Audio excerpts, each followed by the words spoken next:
Hey all, Stand Up Gamer here with another vlog, and I am so mad right now. I just spent like 3 hours filming and building this new case that's kind of under wraps over there, and I found out I was installing the wrong heat inserts the entire time. So I designed the case around M3 heat inserts and didn't realize that I had a baggie of like 2.5, so M2.5. They're so close to each other, they're like 0.5 millimeters off, and I installed all 2.5 millimeter heat inserts, and now I need to make some corrections. I won't change the file is going to stay the way it is. I think it's fine. But the actual build now needs some little mods to it, and that's what I'll be going over today. Like I was saying, it's still under wraps, but you can see here that the screw that I have is just way too long. That's the only length of screw I have for 2.5, so M2.5. And basically what I'm going to do is just make some spacers. I need to make 9 of them to make this case work. I don't think it's going to be wise to take out the heat inserts and install new ones, and I have to just kind of roll with it. Really sucks. Like, look at this. Like, I could not tell the difference between these two. I just grabbed one and I thought it was all M3. I didn't realize I still had 2.5. And yeah, I feel really stupid right now, but you gotta roll with the punches, I guess. I'll make this work. So I need to make the spacer maybe around like 2, or maybe I'll go with 3. We'll make the spacer like 3 millimeters thick. And I know that the screw is a 2.5, so not really much mathing I need to do, but it just sucks because now I have to turn on my printer and get it all prepped. It's just not ready to roll, really. Like, it's just, I'm so mad. You might be saying to yourself, oh, it's just a few spacers you have to print. Printers are fast. True, but it's still like a kind of a hassle. Let me just show you. So basically, obviously my printer's turned off. I need to turn it on so that I can heat up the bed. Let me go ahead and do that right now. And it's got to boot up. Take off the top cover. And again, I have like a funky like setup for how I set up my filament. So like, I have my spool roller attached to my monitor arm back here. Actually, I could show you how that works. So there's a spool roller that I designed after the original part, because the original spool holder I modeled, you can see here, I modeled it to attach to this point here. But the original was actually too short, and so I ended up making one that was extended, and it basically just goes up here. It's a tight fit, so I don't always get it the first time around, and it's also harder with one hand. Hold on, let me just bring the camera, maybe, I don't know where to put the camera. Alright, let's try this again. Yeah, so this goes in here. Okay, there you go. Oops, I kind of did it off camera, but I was struggling there with one hand. But it goes up there, and that's where I keep my filament. And I do put this little like Teflon tube just to kind of make it smoother. Yeah, so you know, the printer's now booted up, so I'm gonna go ahead and heat up my bed to 80 degrees. And while that's heating up, I'm gonna go and oh, actually no, never mind. I have to heat up the hot end too to 240, because I'm gonna be loading up new filament in there. So let me go ahead and grab that really quick. And preferably I like to dry my filament before I use it, but I'm hoping that this should be okay, because we are just making some 3 millimeter spacers. And I'm gonna load it up now. Looks like the hot end is at temperature, which is good.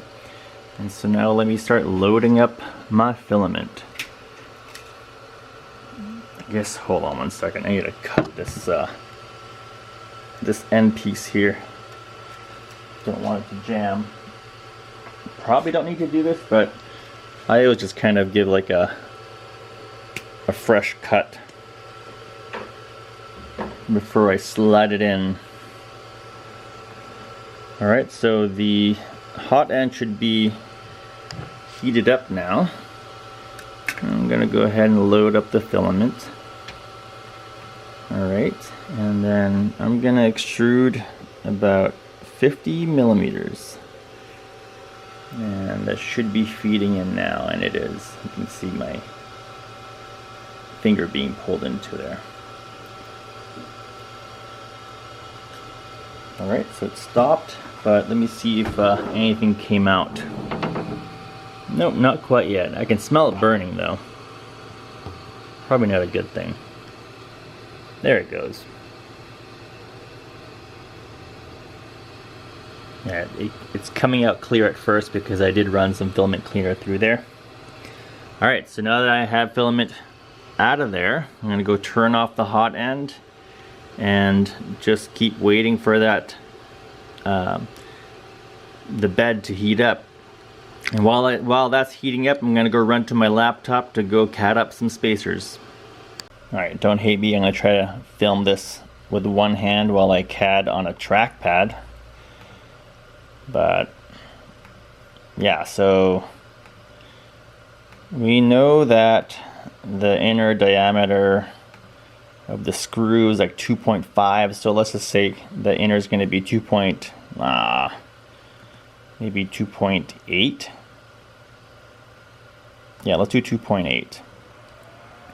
And then the outer diameter can just be like 5 maybe. Yeah, 5 sounds good. Cool. 5. And then we'll extrude that, and I think I said it's going to be 3 mils. Is it 3 mils? I think it is 3 mils. 3 mils, so 3. I think that should be fine. Yeah, that should be fine. Boom, our spacer's done. I'm just gonna go ahead and save it off camera. Right now I'm still like struggling. Should I just spend like another hour removing the wrong heat insert out of the parts? The problem is whenever I do that, like, you will always ruin the plastic because you're melting it, right? And it would just mean that I would risk having my holes unaligned, and I don't think it's worth it because some of the holes for the covered up PC here is they do require some accuracy, so I think I'm just gonna roll with a spacer. Screw it. Okay, I'll be back. Alright, so now I'm in my slicer. I've loaded up the file. Hold on, this might be a little hard with one hand. And here is our spacer. We're just gonna lay it flat like that. And then I do need to make a bunch of instances of this, so set number of instances, it's going to be 9 of them because I screwed up 9 times. Actually more than that. Every hole was screwed up. And I take it back, I think I need like 11 of these. Yeah, I think I need 11. Jeez, my gosh, it doesn't end. No, I need 12. Hold on. I need 12 because I screwed up 9 times on the case, but I also screwed up on the GPU mount, so I need 12. So I need 3 more of 9.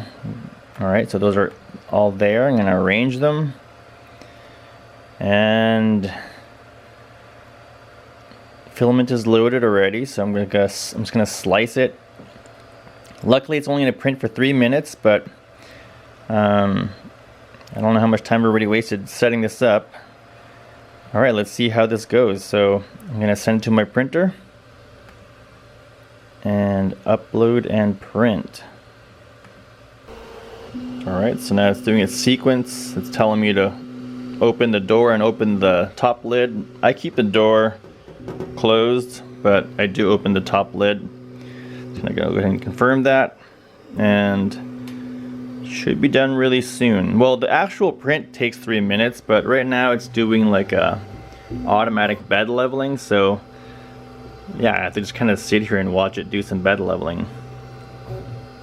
I know that if I upgrade it to like a Beacon auto bed leveler, it's a lot faster, because right now what it's doing, it's like going around and probing like a bunch of spots, and luckily it's only a small print, but sometimes like it'll do the entire bed, but thankfully it's only doing a small area for this one. So yeah, again, even though the print is like 3 minutes, it's still gonna take a while because this probing takes a while. So I guess I'll be back once it starts printing. So it's done probing, and now the hot end is just heating up.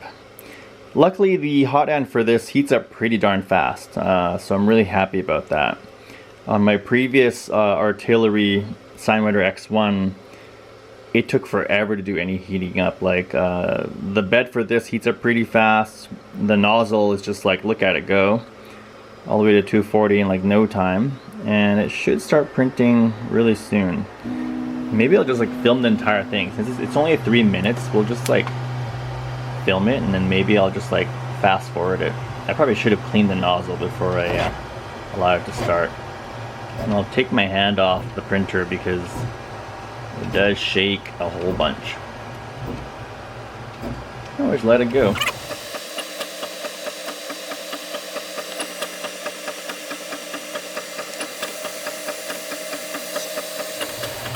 And of course, it's failing. Yay, it's failing. That's awesome. That's what I like to see. Look at it go. Well, it looks like some of them are... No, I should stop this, because look, some of the other parts just came off already. So it's like bed layer adhesion. I think it might have something to do with the fact that I didn't dry the filament. So yeah, let me go ahead and start this over.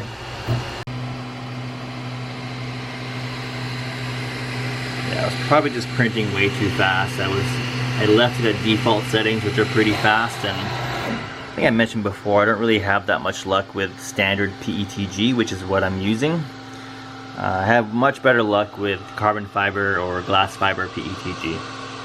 So let me go ahead and start this again, and this time what I'll do is I'll like cut the speed to like half, so it'll take like 6 minutes.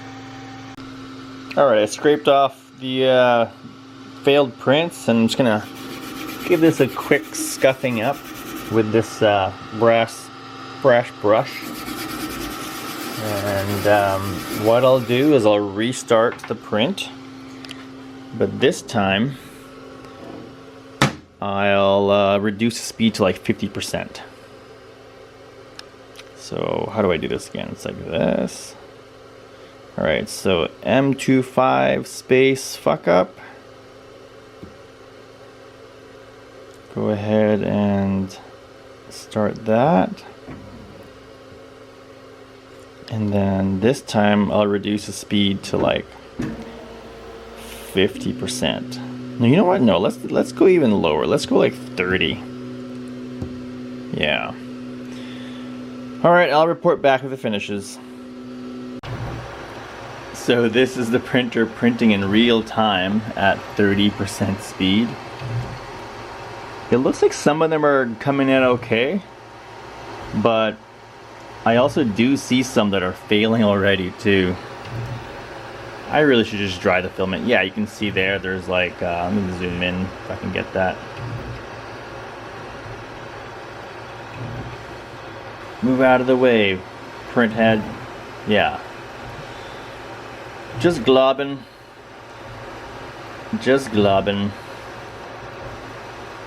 I did see a product on Amazon yesterday. I guess it's like a coating or a paint that you can put on your hot end, and it's supposed to like reduce how much filament can stick to it.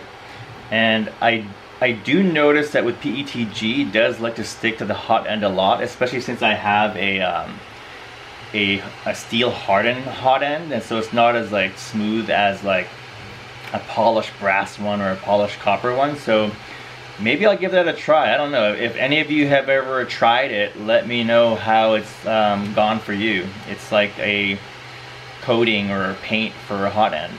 Yeah. Okay, looks like it finished. It took about 8 minutes, I believe. And let's just get it off the bed. Oh, and I just lost a bunch. And I'm not learning. I'll find them. And let's go try one out. So I've got the M.25 screw with the spacer that we just printed out. And let's see how it installs. We're going to try to do this with one hand. Probably not going to work out the best. Ugh, my screw got caught by the magnet.